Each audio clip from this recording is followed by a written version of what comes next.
You have to do first period. All right, good morning, ladies and gentlemen. May I have attention, please? All quiet, please. Thank you. What do you have first period?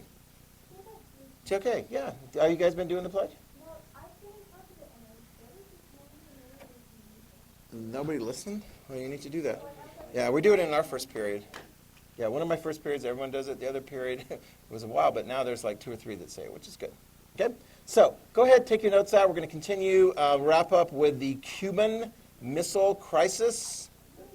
And then, I think I already put the link in there, didn't I, for the CNN Cold War video dealing with Cuba? Yes? Okay. By the way, for your information, I wanted to share this with all of you guys. Thanks. Yay, doctors. Doctors look out for the health of their patients. And I got a note from my doctor saying, I want you to breathe. So that's why I'm wearing a shield instead of like trying to like breathe in and out while I'm wearing a mask. I'm cool sitting at my desk, all chill, like, although even with the meetings, because I still, like when I'm meeting with students and so forth, I'm still kind of animated. I need to breathe. So like I've been pulling my mask away from my face, which, yeah. Isn't that good? Breathing's good. And thank you, Daniel, for the, I think I got one, the one that I wear like at my desk is just like that one.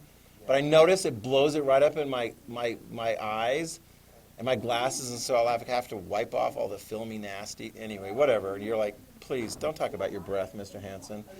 All right, now, Jack, there's a presidential election going on. Jack, what's going on today? You know about politics. What's going on today? You going to watch the debate? I missed you. Is that for me? You printed it out. Thank you very much, Cash. I appreciate that. All right, so debate tonight, 7 o'clock. Who's going to be in the debate? And who's going to moderate it? I'm going to say Mike Wallace, but it's not Mike Wallace. Chris Wallace, son of Mike Wallace. Chris Wallace, who works for Fox, but he's got a very good reputation. You know, people look at it and say that he's very knowledgeable, very well prepared, and not very one-sided. So both sides agree to have him. I think he's the only one who moderated a debate 4 years ago that was asked to come back again and moderate a debate this time around. So there'll be 3 presidential debates overall and then 1 vice presidential debate. Okay? All right, raise your hand if you know the significance of this. Ready? ACB. It's a person, ACB. I'll give you a clue. It's that lady. RGB was Ruth Bader Ginsburg. Who's ACB?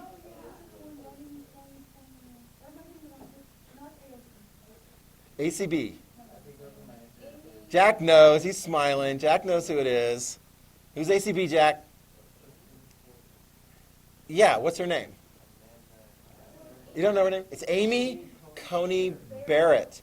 And it's Trump's nominee for the Supreme Court for the vacancy that was created when Ruth Bader Ginsburg died. And so that is being sent to the Senate. The Senate will have hearings. It looks like they are going to wrap up and have a vote before the election. So it's only 5 weeks from today that the election takes place. And so we'll have this Supreme Court nomination thing and so forth going on. Interesting question as far as the election goes.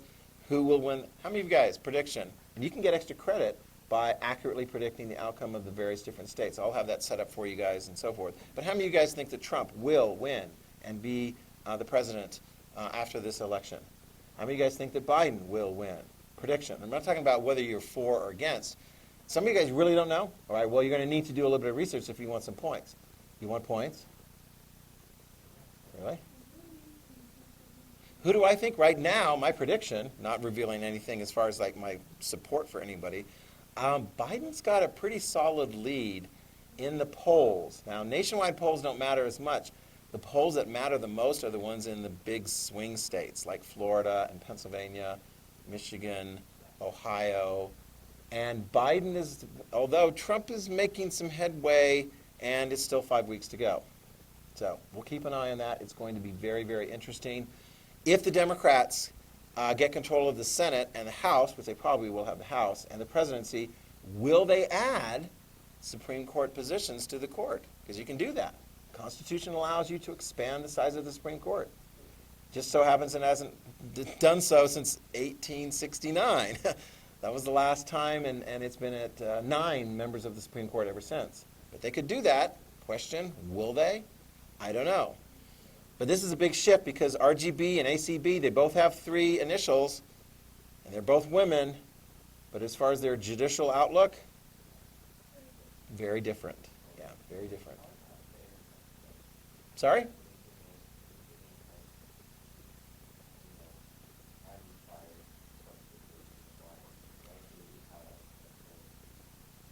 Well,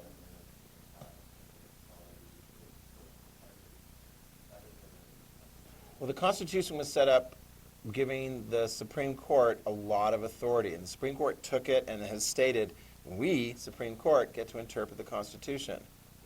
And so they've done that over the years. So on issues like abortion, who has had the final say on like abortion regulations and rules and things like that? The Supreme Court. So like, you know how some people want to pass the constitutional amendment for like, say there only be 9 justices, like justices like pass that amendment. So let's say like some person like went to court and like sued over that amendment, and they worked their way all the way up to the Supreme Court. The Supreme Court just simply broke them? No. Actually, it's a good question, Jack. If something ends up in the Constitution, it is part of the Constitution. It's hard to get there. You need 2/3 of the House, 2/3 of the Senate, 3/4 of the states. It's really hard to get through that process. But once it gets through that process, it's in the Constitution. The Supreme Court couldn't really, I mean, they'd be stupid if they said something that was just validly added to the Constitution is unconstitutional. I mean, like, what the heck? No. They can say their interpretation of what's in there as to whether it is or isn't. And so, for example, with abortion, what has the Supreme Court said? Does a female have the right to have an abortion? Is it a constitutional right? Yes, yes, yes. The last time that came up, what was the vote? 5-4. One of the 5 was Ruth Bader Ginsburg. Now it's 4. ACB, where's she going to end up on if it comes back to the court? And you're like, you know it's going to come back to the court, right? That whole separate but equal nonsense, the segregation and the schools and so forth. Advocates for getting rid of that kept bringing it up to the court, bringing it up to the court. In 1954, the Supreme Court unanimously got rid of separate but equal and desegregated the schools, right? So expect that to be there. Really interesting times we live in. The only way we'll have a really clear indication as to who wins as president on 5 weeks from now, Ellie's doing her little shoulder thing there, is if it's a really clear result, right? If it's a really clear result. Otherwise, we'll probably have to wait a little bit for like Pennsylvania to count their votes and Ohio and some of those other close states.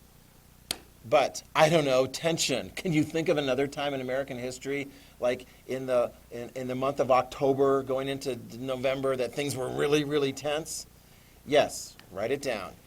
October 1962, bada bing, the Cuban Missile Crisis. Let's pick up where we left off. The video's got all kinds of great things. Have any of you guys watched the video yet? Okay, you watched the video yet, so we're going to pretty much take you through that. If you haven't, make sure you do. And if we have time, then we'll do the move on to Congo. I've got some notes coming up next on the Congo. All right, so here we are. Cuba is friends with the Soviet Union. The Soviet Union doesn't want Cuba to be invaded again. Trenton, how did the first invasion at the Bay of Pigs to overthrow the Castro regime, how did that go for the people invading? It didn't work out very well. It was a disaster in 1961. It was a disaster. And Kennedy was embarrassed and so forth.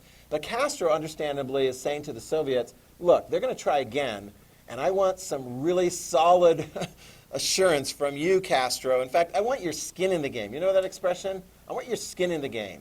Right? It's like the United States. Are we willing to back up the West Germans and the West Berliners? Yeah, because if there's ever going to be a fight, we're going to have U.S. troops involved directly.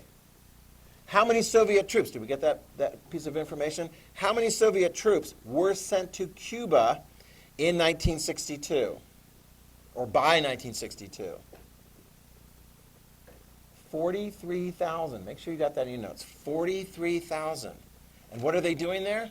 Giving advice to the Cubans, and also very specific technical advice as far as to set up a missile system. Yes, Jack?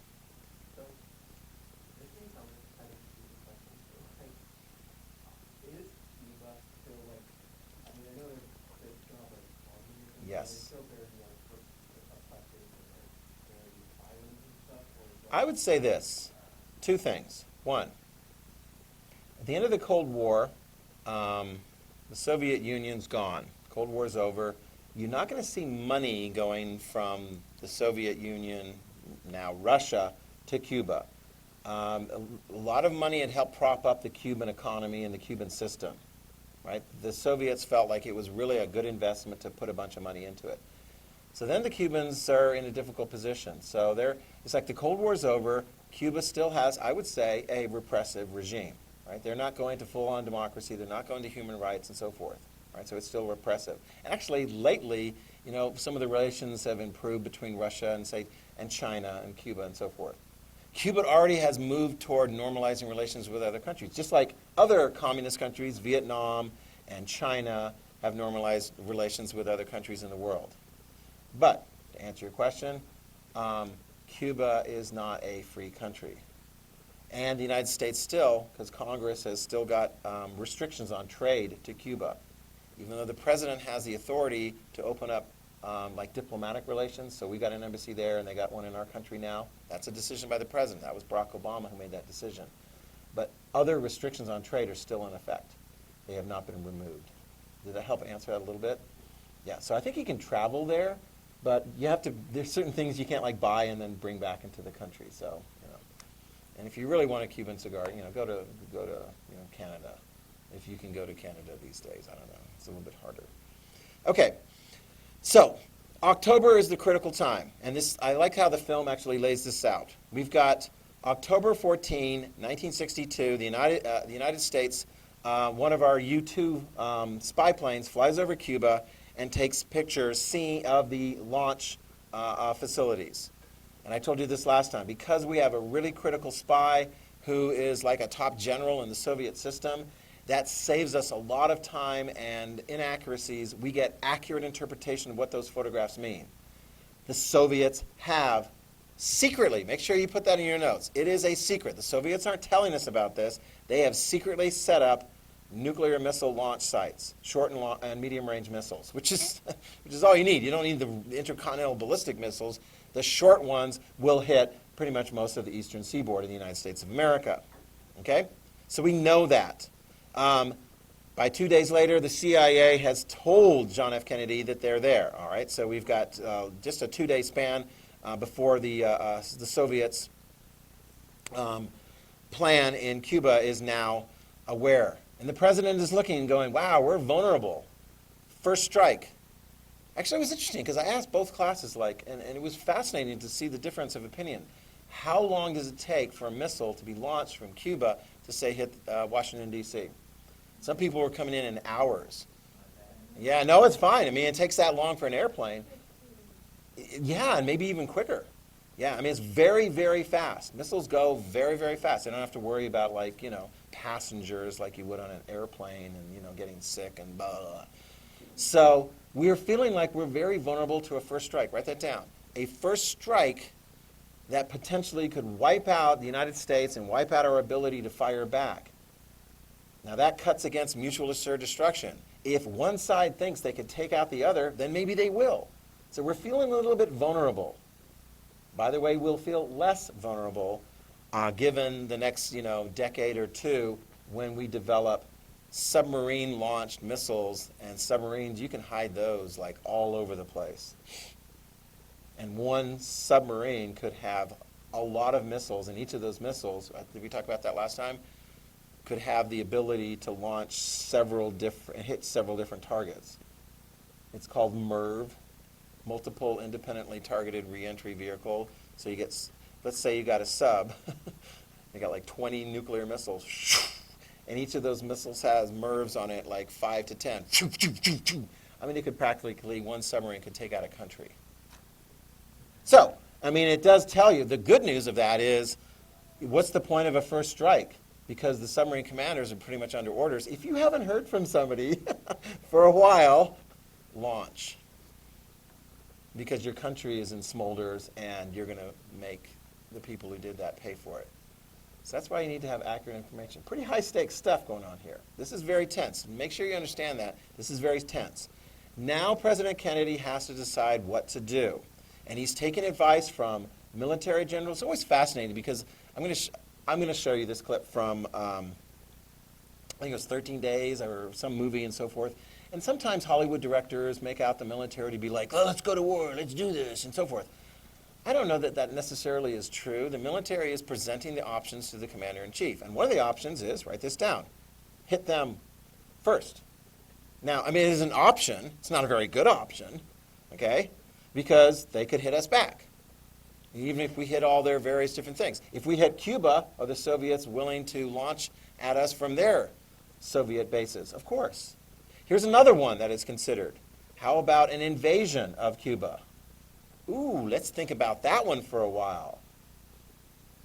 Launch a United States amphibious invasion against Cuba. How's that going to work out? Not very well, okay?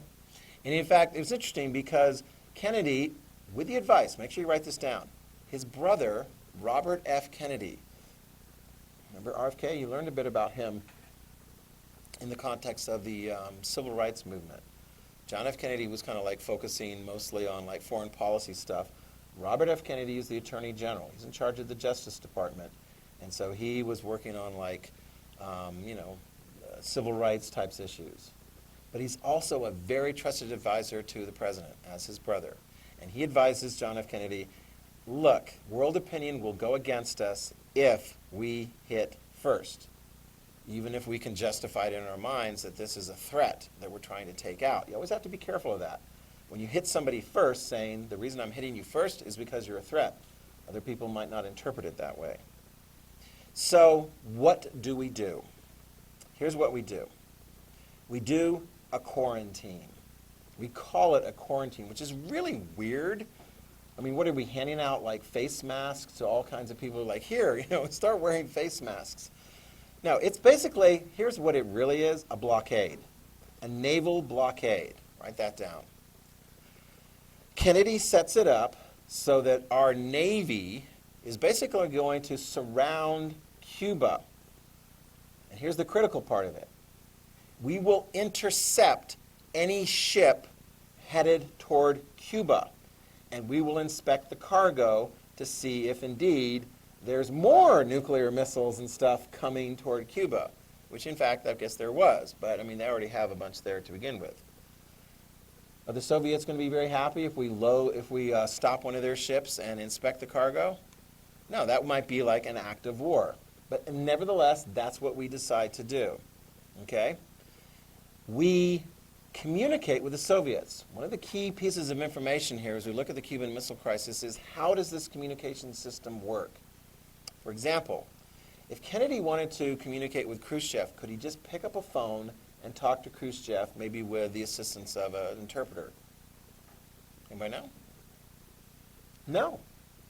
Not during that time period, no.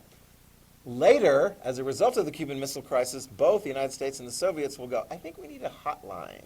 And literally, you'll see this red phone, on the president's desk. I mean, I don't know if it's an actual red phone, but a system of communications is set up so that it's much more quick.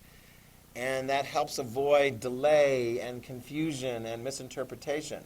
But here's how the communication goes during the Cuban Missile Crisis. You ready? It's pretty much indirect. The president communicates with his brother, RFK. So for the American side, you've got Robert F. Kennedy on behalf of the president, his brother.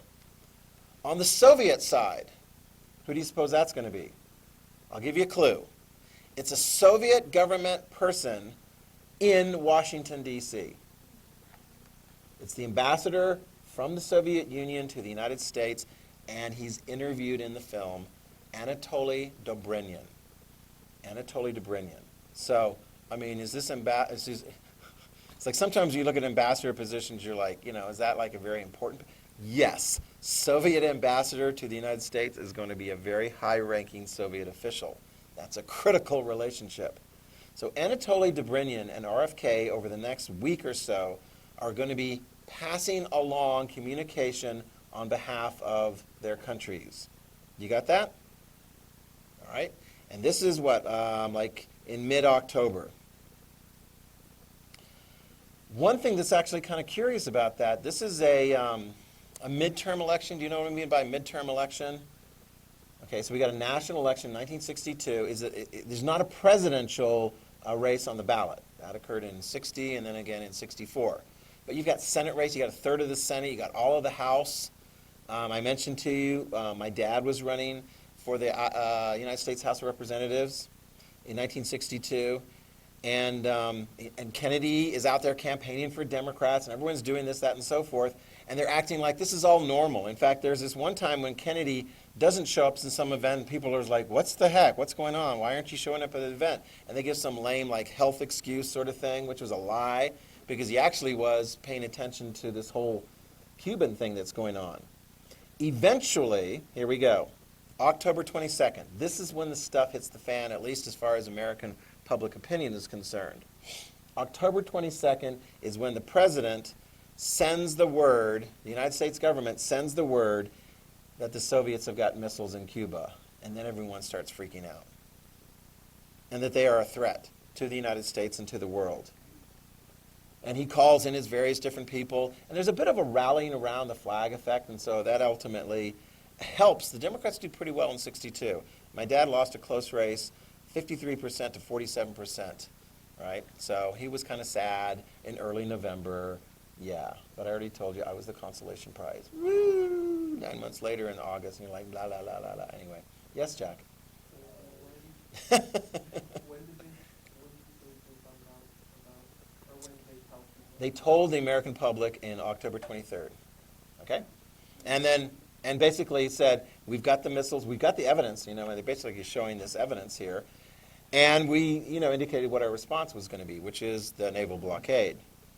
October 23rd, tension increases. Khrushchev indicates that he's not going to back down. Castro is anticipating an invasion, and he mobilizes 250,000 people. He basically mobilizes anyone who could be potentially involved with the military defense of his country. John F. Kennedy is wondering, how am I going to get some communication with the Soviets? And basically, the Soviets are saying, you can't stop our ships. The United States says, yes, we can, because you're not supposed to be sending missiles over that close to us. Oh, by the way, I think I mentioned it last time. Melody, were there U.S. missiles close to the Soviet borders? I think I told you that, didn't I? Yeah, in Turkey, yeah. We had part of our military arrangement with NATO, North Atlantic Treaty Organization, was to have defense capability or attack capability, depending on how you look at it, in those countries. And Turkey is one of the countries very close to the Soviet Union. And so we had forward-based nuclear missiles in Turkey at that time. And the Soviets didn't like that, just like we didn't. As in, they were in Turkey. They were much more forward. It wouldn't take as long for a missile launch from Turkey to hit Moscow as compared to, say, one launch from the continental United States, right? So minutes count when we talk about these things, yeah.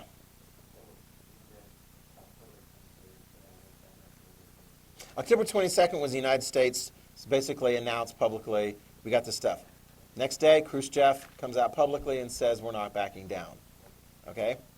And in fact, yeah, it's like, people are starting to freak out. I remember talking to people about what it was like during the Cuban Missile Crisis.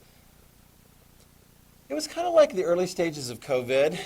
You got all these people rushing to the store. They're buying up everything that they think they're going to need when they hunker down. Here's how it works. Let's see if anyone can figure this out. If you're living in the Washington, D.C. area, where are you going to go? West Virginia. A lot of them headed up to West Virginia. It's the mountains. They're like, well, if we're in West Virginia and Washington, D.C. takes a direct strike, they probably would take at least 2 or 3 direct strikes. Well, at least then you might be safe in West Virginia, because who's going to nuke West Virginia? It's crazy. I think people are freaking out. And the Soviet ships are getting closer to Cuba, and the U.S. ships are going around Cuba. Tick, tick, tick, tick, tick, tick, tick, tick, tick, tick, tick, tick, tick, tick. How is this going to be? The United States is on DEFCON 2. You're like, what the heck is DEFCON 2? Write it down. DEFCON 2. DEFCON 2. DEFCON 2, because in the military you got lots of acronyms. DEF, what do you suppose that stands for? Defense. No, DEF. Okay, CON, short for condition. Defense Condition 2. By the way, Defense Condition 1 is active war. The United States is in active war. So we're at DEFCON 2. United States military. I mean, this is why, like I told you, my father-in-law at the time, United States Marine Corps in Virginia, those guys are called out. They're getting ready to be part of an invasion of Cuba, if this whole thing just hits the fan.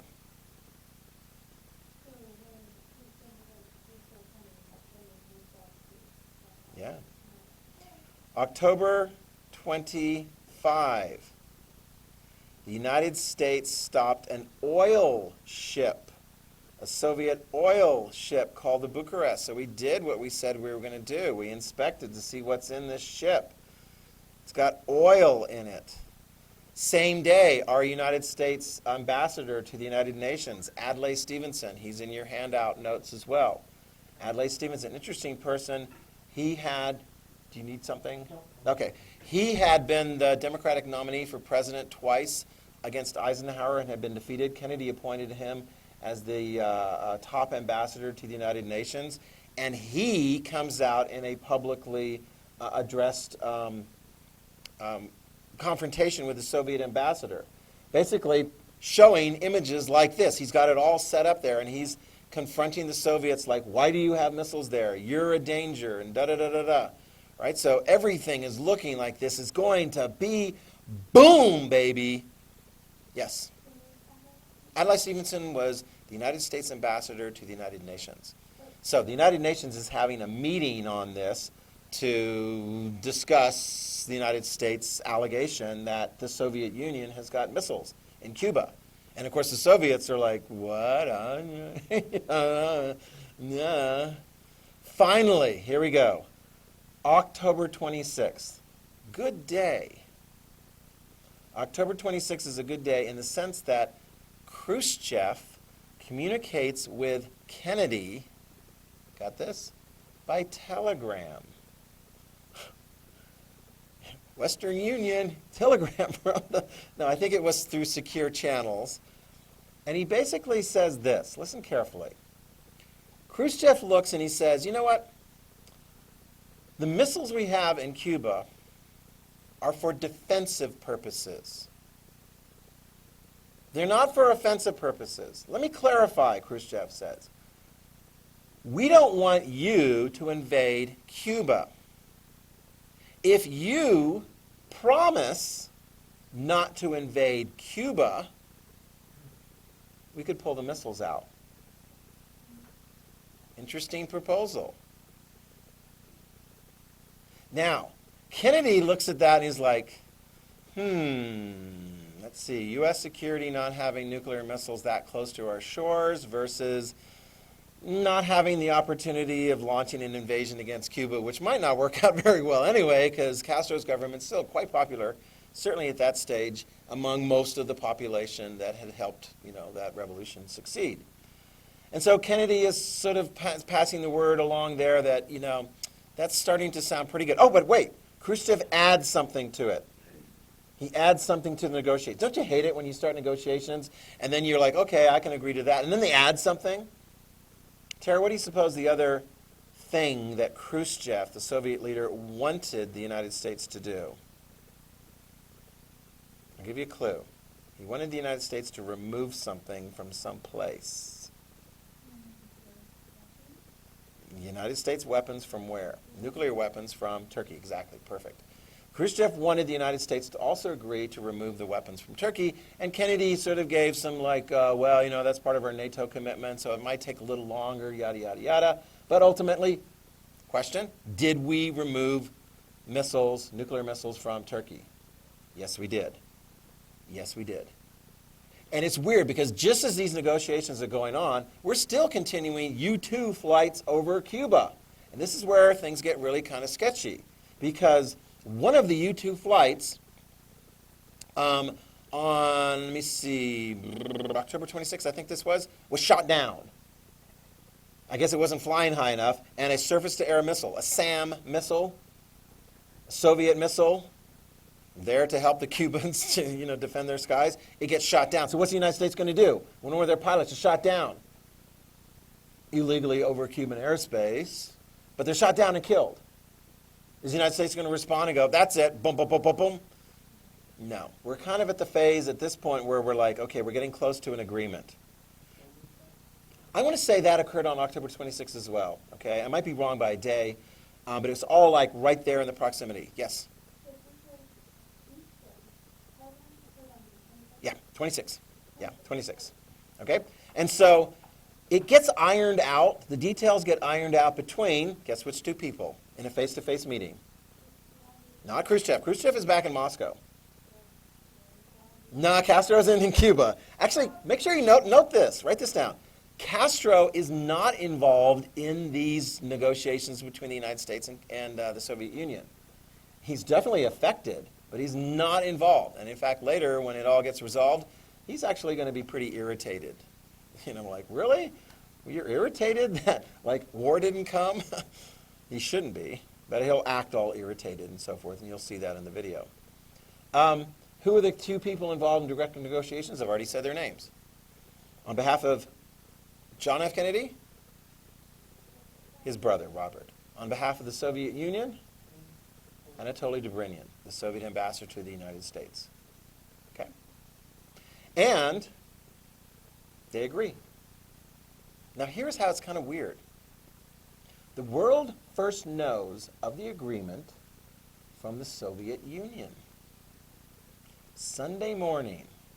And it gets to be Sunday morning in Russia sooner than it gets to be Sunday morning in the United States. That's how it works. It's something to do with like the rotation of the planet and the sun and so forth. You guys know that.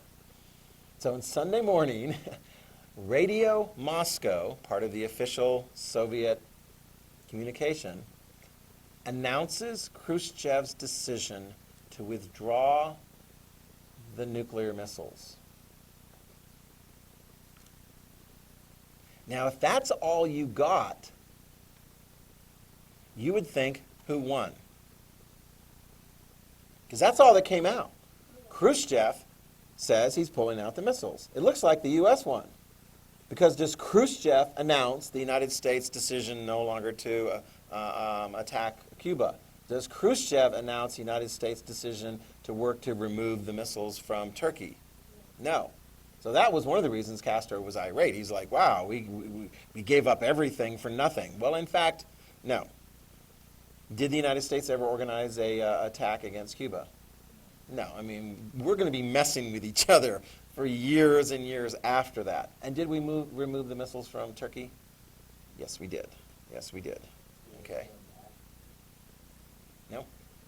Did we have military assets there? Yes, we have Air Force. We got military assets, but no forward-based nuclear missiles. Later, when we get into the Cold War, I want to say it's like in the 1980s, the Soviets will have short-range missiles pointed at Western Europe, and the United States will respond by putting short-range missiles in Western Europe, and so we'll see a whole other interesting dynamic there as part of that discussion and debate. But the reality is, both sides, as you start going into the 1970s and so forth, are going to have plenty of intercontinental ballistic missiles that can be fired from their own territory and hit the other territory in, I don't know, how long does it take a missile to go from the Soviet Union to the United States or vice versa? Yeah, I would say 30 minutes or a little bit less. 5? Yeah, sorry, you're asking a question. Yeah. Not without great difficulty. Later, I'm gonna build on that. Later, when we get to the Cold War, Part 3 of 3, we're gonna see. You can see this, the Soviet poster right here. This is an anti-U.S. Soviet poster that I picked up in 1985 in the Soviet Union, and it criticizes the United States' ability to shoot down all kinds of shoot all kinds of missiles at the Soviet Union. They will also be criticizing the United States' technological military effort called the Strategic Defense Initiative. That's going to be part of Ronald Reagan's thing. Some of you guys remember that when we talked about it in 10th grade. That's going to be the effort to have a missile defense system to try and shoot down the incoming missiles, which some of its critics are like, whatever, it's like watching a Star Wars movie. I mean, you can do it in a Star Wars movie with like graphics, but can you really do it in reality? Debatable back in the 80s, or have we been trying to do that like in modern times? Heck yeah. Have we gotten better at it? Yeah. Of course, if you're trying to overcome somebody's missile defense, let's say Jack has got a missile defense system, and he can hit missiles with a fair degree of accuracy. Somebody give me some advice. How can I overcome his missile defense system? Punch it. LA, beautiful. That's it. Just send more missiles. So it's kind of like you're trying to do. Oh, one of them got through. Goodbye. I mean, that's it. If you send in so many missiles that it can overcome a missile defense system, then the missile defense system is not 100% effective. Therefore, it's, yeah, I mean, it is scary. Yeah, it is. But that's coming up later. That'll be in the latter part of the Cold War. And actually, that's part of our reality right now. Okay? So, let me show you this clip to wrap up Cuba. Let me show you this clip from, it's called 13 Days. This came out in 2001. It's all dramatic. And then we'll get on to the Congo. I think do we have time for the Congo? I don't know. We might not have much time for the Congo, but we'll play it out for you anyway. Here we go.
Really? No, they don't.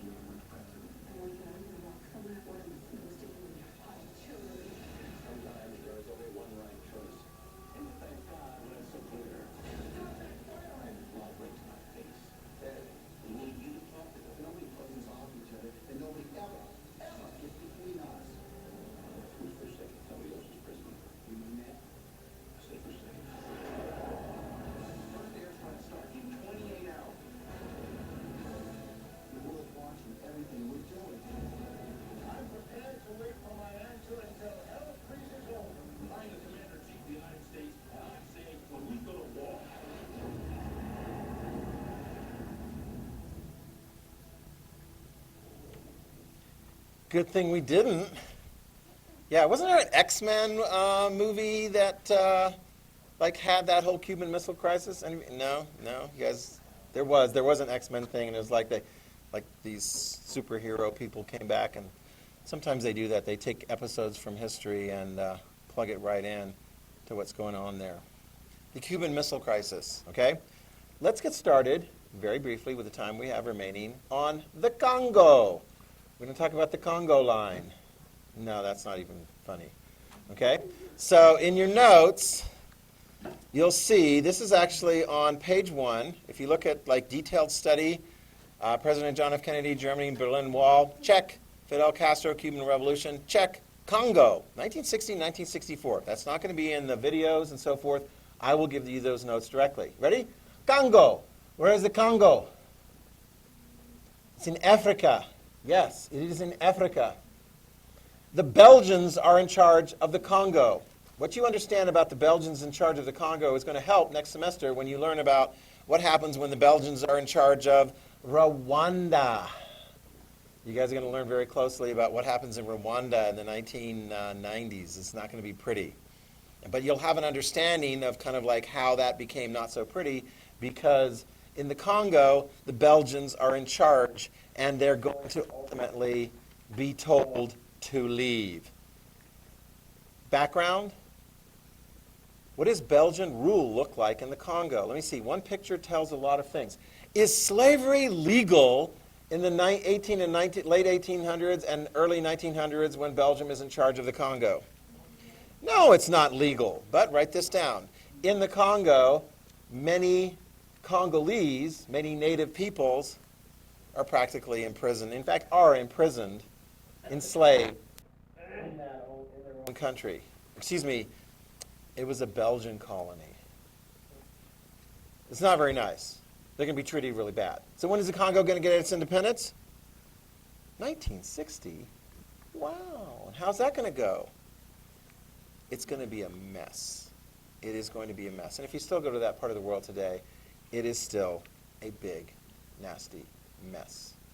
People are going to die. It's going to be a mess. And we'll actually see, guess which person from the Cuban story is going to show up in the midst of the Congo situation. And if you guess Fidel Castro, you're wrong. If you guess Robert Kennedy, you're wrong. It's going to be Che Guevara. Let me see. I got a picture of Che Guevara. Let's see. Oh, there we go. Che. There's Che with his cigar from Cuba. So anyway, we'll get all the details and so forth on that next time. Okay? All righty.